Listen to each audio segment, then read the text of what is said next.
on the Delta. Only 5-chapter book. Let's just read the whole thing. Reading Journey to the West. Why not? New variant. I wonder why now. And watching some drummers on YouTube. Crazy stuff. And of course, double workouts today to finish out the week. Folks, it is Friday, October 7th, 2022. I'm Steven Sersky. This here is my daily audio blog where I yik-yak about some of the things that are going on in Beijing, China, which is where I live, and also some of the things that keep me busy. And I see actually today more people have left. I didn't realize some more people who I thought were lifers have departed again. I'm not sure why. I guess one of the things that people are doing is that they are able to go back to their homelands and find additional employment. Whereas here in China, we're technically not allowed to, depending on the wording of your contract, actually. It really does. Because there are some people who also have business visas that can do different types of work. But the business visa and like the Type Z visa, which is what I'm on, they're structured differently. So the people that are leaving, some of them I think are wanting to go back to their homelands so that they can find not just like a main job, but they can find a part-time job as well, and then buffer their income maybe even with a tertiary job, like a third job as well, if they're so inclined. Because some of these things, I mean, if you're able to do teach on the side, even one or two students a week or something like that, it goes a long way. If it's untaxable, or I mean, you're supposed to claim it, of course, anyways.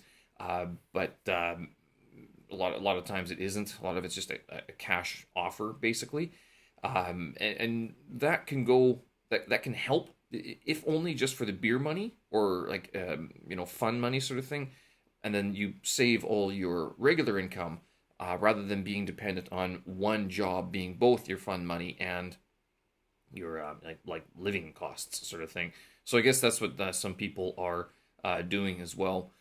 I see the smog is coming back in, actually. I smell it too today a little bit. It wasn't bad in the morning, and then the afternoon you could sort of see it's a little bit more hazy. Not sure why or what's going on.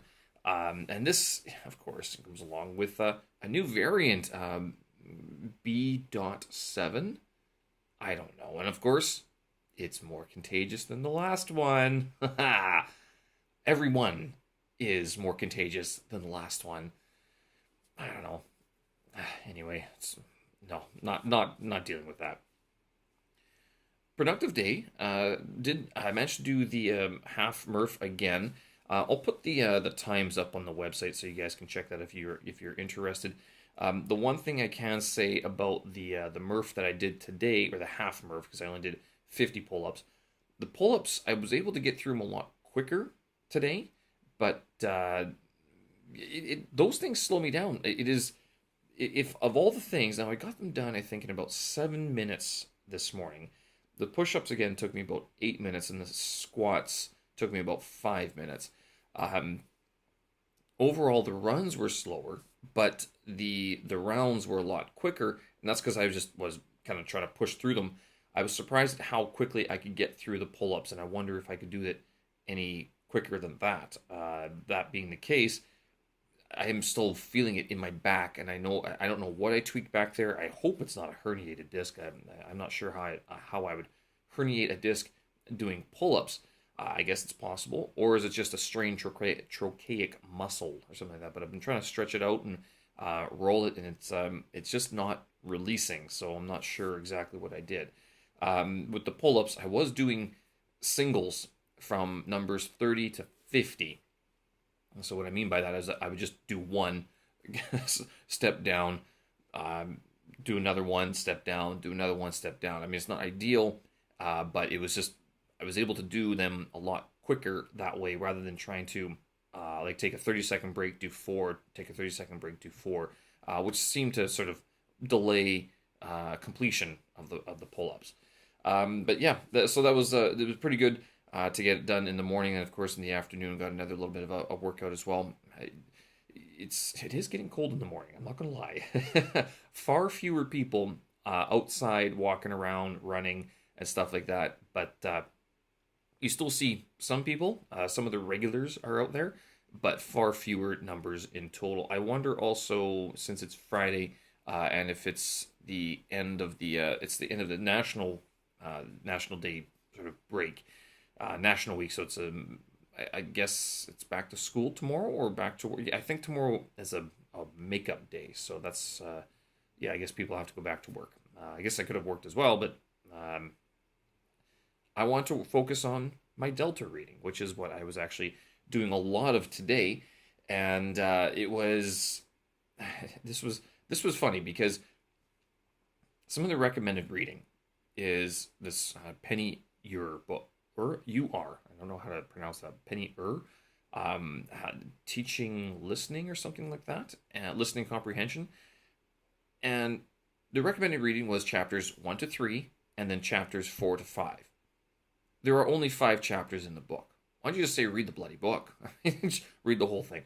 It's not an overly long book, and the first 3 chapters sort of discuss a lot about issues that you could have using various materials in the classroom to teach listening in the ESL context.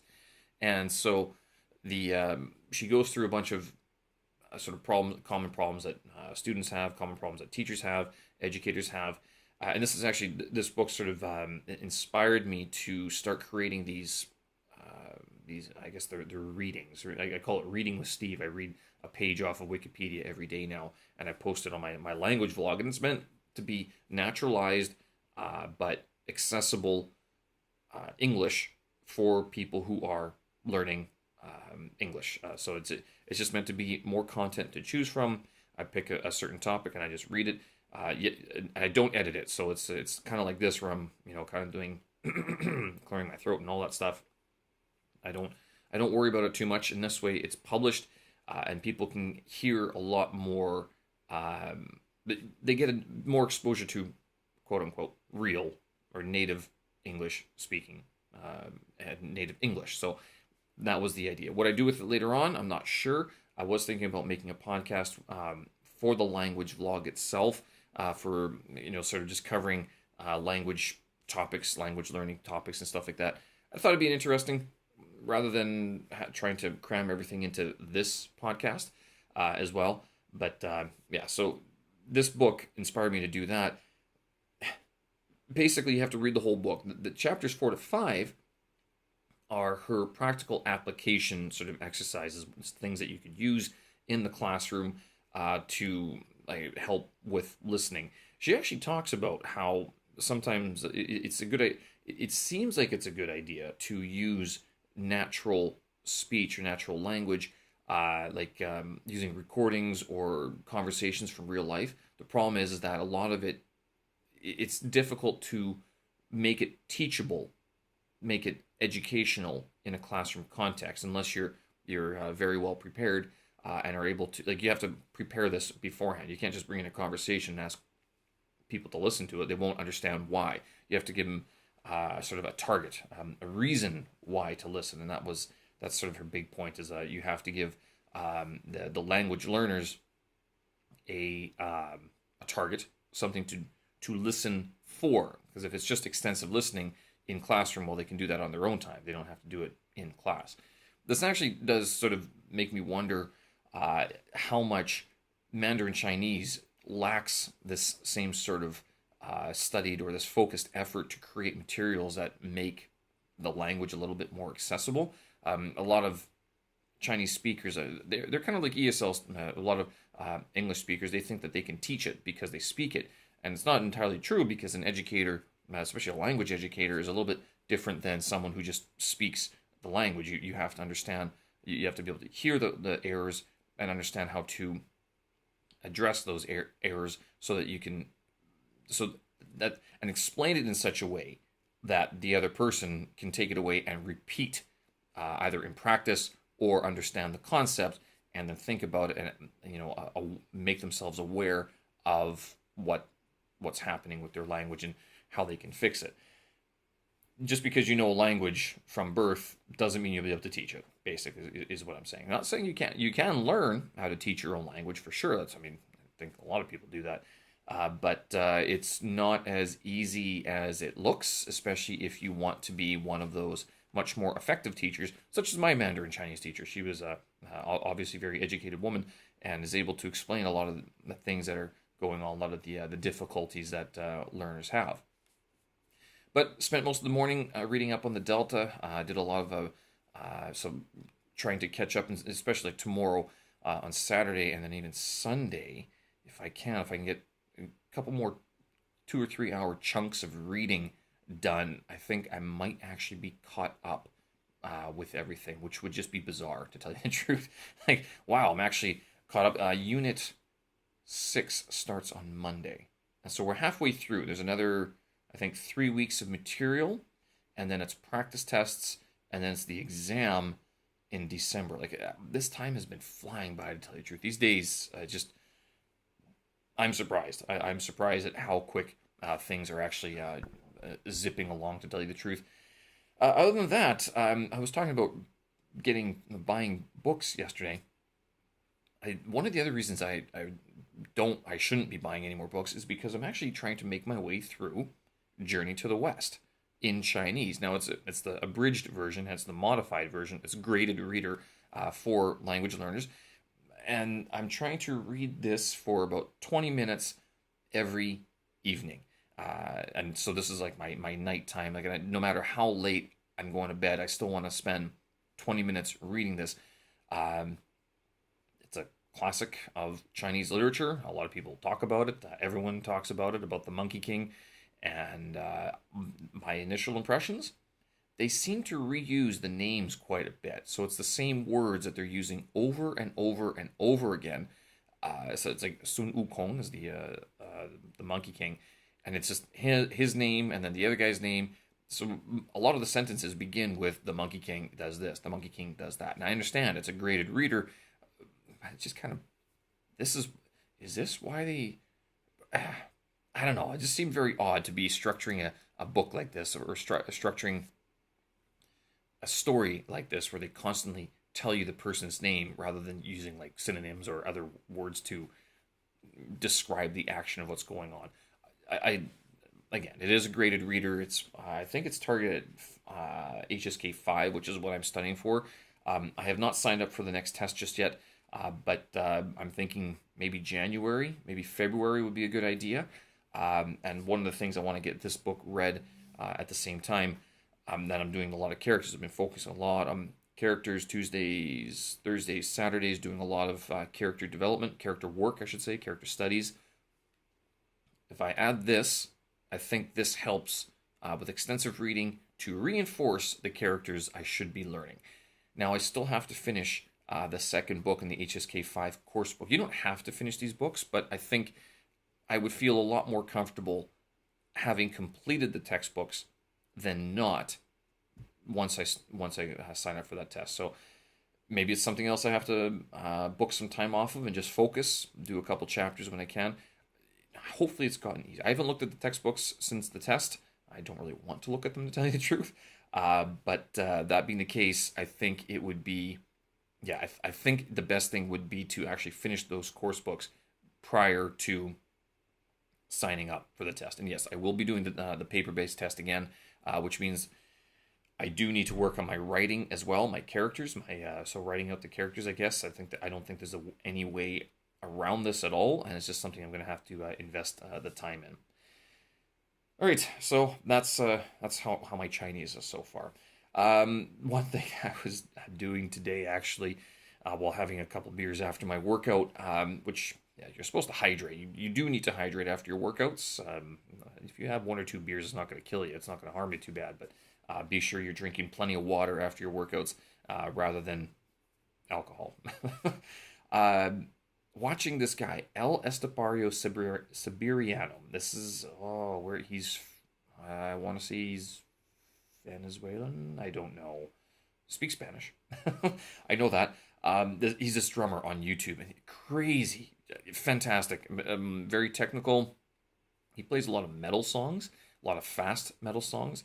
And this guy, so there's another guy who was doing a reaction vid to watching this Estepario Siberiano play play these songs one-handed. So of course with 2 feet on the double pedals, and then in his left hand he had like a drink or a cigarette, and then in his right hand he had his other drumstick. And watching this guy do this stuff, I mean, it is phenomenal to see that he can play such high BPM, so like beats per minute, at such accuracy, such clarity, no mistakes. Obviously, it's not first take. I mean, I'm guessing this guy's practiced quite a bit.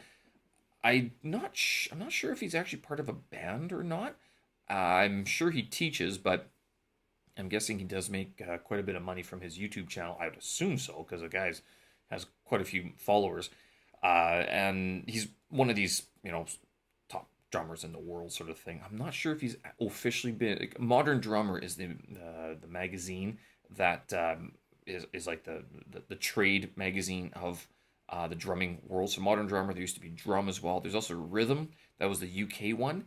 Rhythm was kind of cool because it always came with a CD in it, but Modern Drummer, based in the United States, that one is sort of the longest running publication for drummers.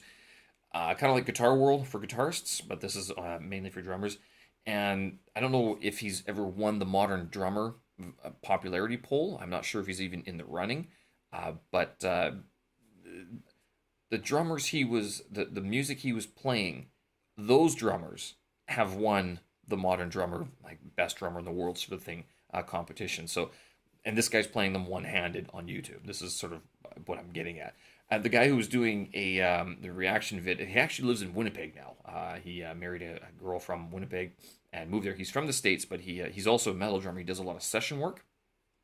Also a crazy good drummer. Fantastic. So, and this is how I found this Estepario Siberiano, where he was doing this reaction vid, watching this guy. And yeah, I think everybody who watches him is just kind of like, how do you even do that? This guy's doing one-handed drum fills, one-handed drum rolls. I understand the technique, and one of the technique is when you hit the drum, you are releasing it and it bounces back, and you use the rim of the drum as sort of a lever, and you basically vibrate it, you shake it up and down really fast. And if you can, what you would also do is work on doubles or triplets with your that single stroke. So you hit once, but you're letting the stick bounce 2 or 3 times, and then you're using the rim of the drum as a lever to basically double it up. So it's taking the effort off of moving your whole wrist and putting the work onto the drum and to the drumstick itself. To see it being done is phenomenal. So if you have a chance, I highly recommend that you go take a look at El Estepario Siberiano. Fantastic drummer. He doesn't just do this one-handed stuff. When he does two-handed stuff, he's also very good. And I'm not sure if he does anything else as well. I'm not sure. His vids come up every now and then. The other guy I watch is Danny Carey from Tool. I'm not sure if Tool is as big in the UK or in Europe as they are in United States and Canada, but whenever they go on tour, it's sold out. And one of the reasons you'd go see these guys is because the drummer is absolutely phenomenal. I guess you'd call them math rock or math metal. They're not really metal. They are heavier, distorted guitars and everything. But the drummer and the whole band, like, it's not just a drummer. They're all sort of, they love this mathematician sort of approach to constructing their songs. They'll sit down and say, well, if we play 7/8 and a 6, a 15/16 or this or 17/16 sort of bar here, and then we'll throw in a 9/8 pattern underneath, and he's something called ostinato. So he'll play one pattern with his feet and then another pattern with his hands, and they'll be in different time signatures. This is something that you have to sit down and practice. This does not come naturally. You have to spend a lot of time doing this. And watching these guys, El Estepario Siberiano and Danny Carey from Tool, it's almost humbling. I mean, not just humbling, it's almost like discouraging. You're just like, I can never do that. But at the same time, it's inspiring because you're like, I can't believe someone can do that. What can I do instead? So it's fantastic. If you have a chance, watch some of the Tool videos on YouTube.